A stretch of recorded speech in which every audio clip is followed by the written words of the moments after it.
We constantly evaluate and adapt how we deliver and apply our expertise through new workflow solutions.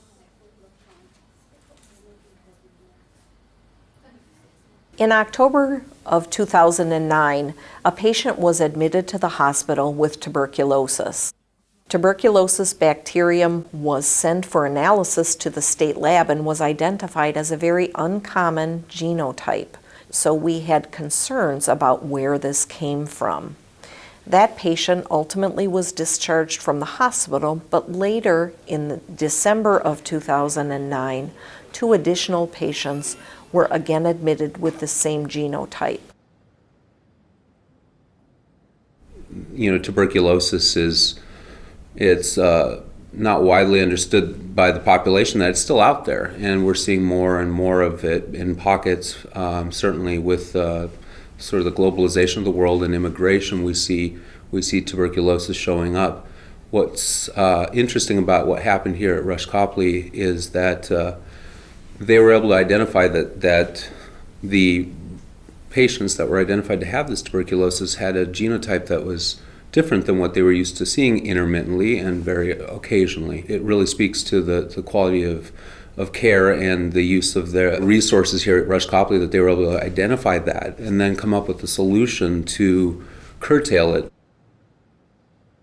While we did provide education to our staff, including physicians, it is very difficult to remember at the bedside when you have multiple other patients and you have conflicting interests in the emergency department to remember everything. So we were fortunate to have an electronic computerized ordering system in which we could include the addition of tuberculosis screening to those diagnoses that typically present to the emergency room and ultimately have tuberculosis.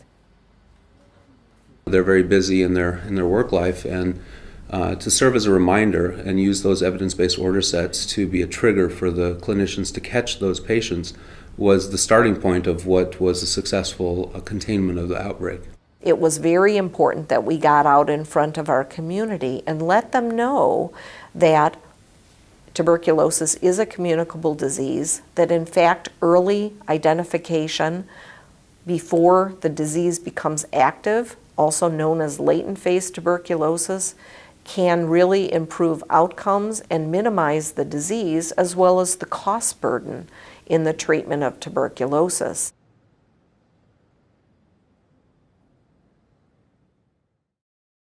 Wolters Kluwer supports health professionals in over 164 countries. Wolters Kluwer, when you have to be right.